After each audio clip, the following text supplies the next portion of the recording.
O lugar que é bom pra mim é onde eu quiser estar. A estrela ainda brilha, ela é quem vai me guiar. Ser guerreira é minha sina, batalhando pra vencer. Tenho voz pra ser ouvida, tenho sonhos pra viver. Não vão mais conseguir me anular, me calar. Ninguém vai me impedir de cantar e lutar. Seja em casa, no campo, na rua ou na praça, chega de mordaça, agora eu vou falar. Porque eu sou mulher pra fazer acontecer. Eu sou uma delas, são elas por elas, ocupando os espaços de poder. Porque eu sou mulher pra fazer acontecer. Eu sou uma delas, são elas por elas, ocupando os espaços de poder.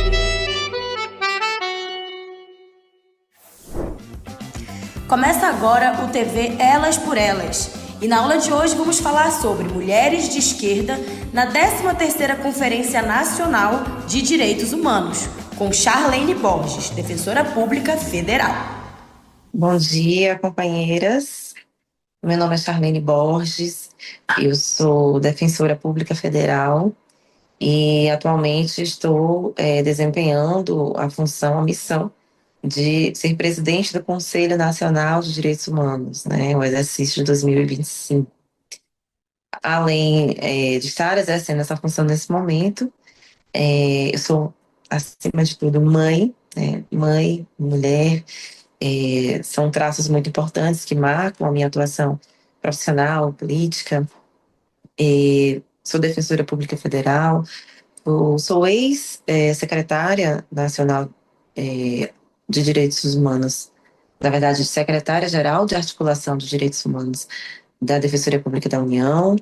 Venho dessa trajetória de atuação no campo de direitos humanos dentro da atuação da Defensoria Pública, e a partir disso eu ocupo hoje um espaço no Conselho Nacional de Direitos Humanos enquanto conselheira e presidente do Conselho Nacional de Direitos Humanos representando o poder público, né? Sou baiana, de Salvador, nascida e criada na periferia de Salvador, no bairro do Curuzu, bairro eminentemente negro, né, da cidade de Salvador, e tenho essa trajetória, né, muito marcante sobre o olhar de mulher negra, periférica, acadêmica de direito, profissional do direito, integrante do sistema de justiça, e hoje estou aqui ocupando as trincheiras que envolvem atuação na defesa, proteção e promoção de direitos humanos no Conselho Nacional de Direitos Humanos, né? Esse talvez seria um breve resumo. Dentro das minhas atuações profissionais, eu sou defensora pública da área criminal, esse é o meu ofício ordinário, mas a minha atuação na área de direitos humanos, ela passa pela defesa da população em situação de rua. Então, já integrei grupos de trabalho voltado para a proteção desse grupo social vulnerabilizado, também para a defesa de políticas étnico-raciais e para a defesa dos direitos das mulheres, né? Esses 3 eixos foram 3 grupos temáticos em que eu desempenhei a minha função na seara de direitos humanos dentro da Defensoria Pública da União. A partir dessa trajetória, eu passo a ser secretária de Articulação Institucional da Defensoria Pública da União, que é a secretaria que tem um guarda-chuva sobre essa articulação com os movimentos sociais, com a sociedade civil e também com as entidades dos poderes públicos, com a articulação em relação a políticas públicas de direitos humanos. Finalizada essa trajetória dentro da Defensoria Pública da União, eu venho para presidir o Conselho Nacional de Direitos Humanos e estou aqui desde dezembro, né, do ano passado. Então, agora, no dia 13 de dezembro, farei 1 ano de mandato enquanto presidenta. E o grande desafio, né, desse ano, dessa missão, é a realização da 13ª Conferência Nacional de Direitos Humanos. Estamos aqui nos últimos dias de preparatórios para a realização desta conferência. A 13ª Conferência Nacional de Direitos Humanos, ela acontece depois de um hiato, né, de um intervalo significativo de 9 anos. Estamos há 9 anos sem uma Conferência Nacional de Direitos Humanos e sem, portanto, debater de uma maneira sistêmica, nacional, política pública para proteção, promoção, difusão de direitos humanos, né? É uma conferência que envolve diversos atores, né? É, a sociedade civil organizada, movimentos sociais, grupos sociais vulnerabilizados, a exemplo de população negra, juventude negra, povos de terreiro, povos comunidades tradicionais, povos originários, pessoas em situação de rua, povos ciganos, pessoas com deficiência, comunidade LGBTQIA+, mulheres, feministas. Nós temos um rol, né, assim, enorme de atuação no campo dos direitos humanos, e o Conselho Nacional de Direitos Humanos, ele tem essa responsabilidade, porque é a instância nacional que representa o conceito de participação social na construção da política de direitos humanos, né? Então, o Conselho Nacional de Direitos Humanos hoje ele abriga a voz de diversas entidades da sociedade civil, mas também de entidades e pessoas do poder público que também compõem essa rede de promoção e proteção de direitos humanos. Então, também serão atores importantes da Conferência Nacional, também as entidades e pessoas, autoridades do poder público, defensoras e defensores de direitos humanos que estão nos territórios fazendo a atuação na defesa, então, seja defensores públicos, membros do Ministério Público, seja outros profissionais que estão abrigados, né, do âmbito do Poder Executivo, dos estados, dos municípios e também do governo federal. De outro lado, nós temos também esse amplo guarda-chuva relacionado à participação social, que envolve as entidades da sociedade civil, movimentos sociais, os conselhos de direitos humanos estaduais, né, toda essa rede de conselhos também são integrantes desse sistema, né. Então, a conferência ela vem desses múltiplos atores, essas múltiplas bases, e o grande objetivo da conferência é justamente construir, né, o mote da conferência, da 13ª Conferência Nacional, é construir o Sistema Nacional de Direitos Humanos, né? Então, o objetivo é o enfrentamento aos retrocessos, mas também a construção do Sistema Nacional de Direitos Humanos para que políticas públicas de direitos humanos, com a representatividade devida, com a máxima participação social, seja realizada no âmbito dessa conferência. Sobre a organização da conferência, nós teremos 18 grupos de trabalho que debaterão os temas, né, 18 temas que estão distribuídos entre os 6 eixos da conferência. Nós fizemos uma consulta pública no começo do ano, né, e sempre imbuídos desse princípio da máxima participação social. E a consulta pública definiu os eixos e os sub-eixos temáticos que serão objeto de debate e construção, né, das políticas e das propostas no âmbito da conferência. Então, vou ler aqui para você os eixos temáticos seguidos dos 3 sub-eixos que comporão esses 18 grupos de trabalho. São 18 salas que vão comportar os nossos delegados e também convidados e observadores que poderão acompanhar os debates dessas propostas. Então, o primeiro eixo é o eixo relacionado ao enfrentamento das violações e retrocessos. Dentro desse primeiro eixo, nós temos 3 sub-eixos. O eixo GT, que será, vou chamar aqui de grupo de trabalho, né? Então, o grupo de trabalho número 1 vai tratar de trabalho, acesso à justiça e combate aos retrocessos. O grupo de trabalho número 2 vai tratar de enfrentamento das violações dos direitos contra grupos vulnerabilizados. Esse é um grupo bastante amplo, né? O grupo de trabalho número 3, ele vai tratar da segurança pública e enfrentamento à violência. O eixo número 2, já é o eixo voltado para a democracia e participação popular. Então, o grupo de trabalho número 4 trata de participação popular nos espaços públicos. O grupo de trabalho número 5 trata de memória, verdade e democracia. O grupo de trabalho número 6, educação e direitos humanos. Aí vamos para o eixo número 3, que é igualdade e justiça social. Grupo de trabalho 7, garantia de direitos para grupos discriminados. Grupo de trabalho 8, direitos sociais, e envolve aquele eixo que está na Constituição: educação, saúde, moradia, trabalho e transporte. E o grupo de trabalho número 9, políticas públicas e populações vulneráveis. E aí, já caminhando para o eixo número 4, que trata da justiça climática, meio ambiente e direitos humanos. O grupo de trabalho número 10 volta-se para a educação ambiental e justiça climática. O grupo de trabalho 11, sustentabilidade e transição ecológica. O grupo de trabalho 12, direito à terra, à água, ao território e ao meio ambiente.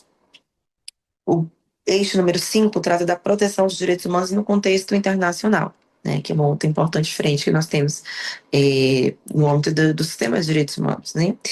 Então, o primeiro grupo de trabalho proposto é o grupo que vai tratar do Sistema Internacional de Direitos Humanos. O grupo de trabalho 14 é sobre a soberania, cooperação e integração solidária. O grupo de trabalho 15 trata dos direitos de migração, refúgio e apatridia. E aí passamos para o último eixo, que é o último 6, que se volta para o fortalecimento da institucionalidade dos direitos humanos. E aí o grupo de trabalho número 16 é um Sistema Nacional de Direitos Humanos, que é esse grande mote da conferência, né, para a construção e debate desse Sistema Nacional de maneira institucionalizada. E o grupo de trabalho número 17 trata do fortalecimento dos conselhos de direitos. E, por fim, o grupo de trabalho 18, que trata dos fundos e recursos, né, os fundos e recursos orçamentários para garantir a atuação das instituições que estão envolvidas no sistema de proteção e promoção dos direitos humanos. De fato, são 3 eixos, né, que me atravessam, né, da minha trajetória profissional enquanto defensora, enquanto defensora pública federal e também defensora de direitos humanos, né. Evidentemente, são três eixos diferentes, mas que se interseccionam, né. Quando nós tratamos de população em situação de rua, não há como não se debruçar também sobre os direitos das mulheres, sobre as questões étnico-raciais que atravessam esse público. Do mesmo modo, quando analisamos o direito das mulheres como um todo e todas as violações de direitos humanos envolvidas, né, em que as mulheres são vitimadas, a questão racial é inevitável de ser abordada, né? Sobretudo quando entendemos que mulheres negras estão na base da pirâmide social, as mulheres negras estão sendo vitimadas em diversos grupos vulnerabilizados, mulheres negras são invisibilizadas, estão sendo mortas também, né? Vítimas de feminicídio, mulheres negras que também são lideranças de movimentos sociais, lideranças de grupos que envolvem a defesa e proteção de direitos humanos, né? E a questão étnico-racial, né? Isso tem uma ligação concreta com a minha origem, né? Eu venho de um bairro negro em Salvador, né, uma cidade extremamente marcada pela questão racial. Isso me forma enquanto estudante de direito, enquanto defensora pública, e eu trago, né, essa contribuição aqui enquanto conselheira e presidente do Conselho Nacional de Direitos Humanos, e tenho esse compromisso, né, de estar na presidência, buscando conduzir, mediar os trabalhos, as discussões, e buscando dar visibilidade, né, às pautas, não somente a essas pautas, mas visando a importância de ter esse olhar, sobretudo interseccional, sobre esses temas em relação à prática de defensoras e defensores de direitos humanos aqui no nosso país. A minha condição de maternidade, né, ela é primordial na minha vida e marcante, né? Sou mãe há 5 anos, e também, né, como eu lido com as questões sociais, políticas, sobretudo. A maternidade também me trouxe um ativismo político no campo da defesa dos direitos das mães e das crianças, né? Também sou muito marcada, pessoalmente, pela militância materna, né? Fui mãe na pandemia, e, portanto, na pandemia também me envolvi com o movimento social dos direitos das mães, das lactantes, né? Das gestantes. Então, é uma questão muito marcante da minha trajetória pessoal, que eu trago também para minha trajetória política e profissional, né? Então, nessa condição, é muito desafiador ocupar espaços de poder e decisão. Antes de ser mãe, já eu tenho 15 anos, né, de trajetória enquanto defensora pública, e na minha trajetória profissional, e sobretudo voltada, né, para a proteção de direitos humanos, e também enquanto gestora, porque eu também tenho experiências no âmbito da Defensoria Pública de ocupação de cargos de poder e decisão. Eu sempre trouxe essa defesa do direito das mulheres, de ter voz, de ocupar de fato, né, espaços de poder e decisão, não apenas cargos acessórios, não apenas cargos de assistência, mas sim estar ali à frente das decisões. Então, dentro desse escopo, é sempre muito desafiador para a mulher, e aí, quando ela é mãe, também ocupar espaços de poder, né? Então, quando eu sou mãe, eu passo a ter um outro olhar sobre a necessidade de ocupação desses espaços, mas também eu passo a ter limitações, né? A maternidade muitas vezes acaba trazendo limitações para que as mulheres possam alcançar os seus projetos, possam ocupar espaços, porque é a tarefa de cuidado familiar, a tarefa de cuidar dos filhos, né, acaba se tornando meio que uma prioridade inevitável na vida de uma mãe. E assim, nessa posição, enquanto mãe, recebi a proposta de ocupar um cargo de extrema responsabilidade aqui em Brasília, que é um cargo da Secretaria-Geral de Articulação Institucional da Defensoria Pública da União. Na época, muito relutante, com um filho pequeno, de 2 anos, disse muitos nãos, né? Até, de fato, aceitar ocupar esse cargo, porque eu temia muito como equilibrar essa balança, né? Estar no cargo de poder e continuar desempenhando a minha maternidade, sem comprometer meu tempo de qualidade com meu filho, né? Isso é uma prioridade. Então, muitos dramas pessoais foram enfrentados, né, em escolhas, porque implica ausência, implica participação em reuniões, implica viagens, né? Então, foi extremamente desafiador. Mas algo que me fez decidir e dizer o sim para estar nesse espaço de poder é entender que também é um legado, né, para o meu filho, para as crianças, para as mulheres mães. Né? É um legado importante essa sinalização de aceitar ocupar esse espaço, para entender que as mulheres mães precisam também ocupar espaços de poder de decisão, para entender que políticas públicas, seja na área do sistema de justiça, seja na área de direitos humanos, precisam ser influenciadas por essas mulheres e mães, porque quando uma mãe ocupa um espaço de poder, ela tem um olhar diferenciado sobre visibilidade, sobre o direito daquelas mulheres, né? E isso eu posso te dizer que está sendo refletido, inclusive, atualmente, na minha condição de presidente do Conselho Nacional de Direitos Humanos, que é um outro cargo também de poder que eu aceitei, sobre também sacrifício pessoal, que envolveu sacrifício pessoal, envolveu redução do meu tempo de qualidade com a minha criança, e isso é algo muito caro para mim. Mas foi uma decisão tomada também imbuída desse compromisso social, desse compromisso com o país, desse compromisso com a minha instituição, né, com a Defensoria Pública da União, do compromisso com os direitos humanos, né. Eu penso que esse é um legado importante também para para que eu entenda que é o futuro a ser construído, que meu filho vai estar, né? E também para que outras mulheres, mães, possam entender que é possível de algum modo, mas que é muito importante pautar a sua posição materna e a necessidade também de colocar esses limites imprescindíveis de que a maternidade ela precisa ser tratada com prioridade e que eu, enquanto mulher e profissional, preciso ser compreendida enquanto mãe nas minhas limitações, né? De ocupar os espaços de poder. Então, esse é um debate político que eu trago comigo, trouxe quando desempenho o cargo de secretária-geral de articulação e trago também quando desempenho a função de presidente do Conselho Nacional de Direitos Humanos, né? Eu trago a minha maternidade o tempo todo, afirmo que é uma prioridade, trago isso também enquanto condição política. Então, aqui na Conferência Nacional de Direitos Humanos, fiz questão, né, eu e outras mulheres mães que estamos compondo aqui essa cúpula de direção, de trazer assistência para crianças, né, espaço para mulheres e crianças no âmbito da 13ª Conferência Nacional de Direitos Humanos. E essa foi uma lacuna que foi identificada em outras conferências que foram realizadas neste ano, mas foi um debate, né, que eu trouxe e que não se poderia fazer a Conferência Nacional de Direitos Humanos sem garantir que as mulheres mães participem e tragam as suas crianças. Então essa foi uma pauta, um grande desafio. Estive aqui enquanto mulher e mãe e ocupante de um cargo de poder e decisão, juntamente com outras mulheres mães aqui que me acompanham, que me ladeiam aqui no Conselho Nacional, para que a gente possa, né, dar esse espaço. Isso não seria possível se não tivesse mães e mulheres na mesa diretora do Conselho Nacional de Direitos Humanos para trazer a importância desse olhar. Então, esse é um exemplo de quanto a trajetória pessoal influencia no político. Pessoal é evidentemente político. Hoje a aula foi sobre mulheres de esquerda na 13ª Conferência Nacional de Direitos Humanos, com Charlene Borges, defensora pública federal.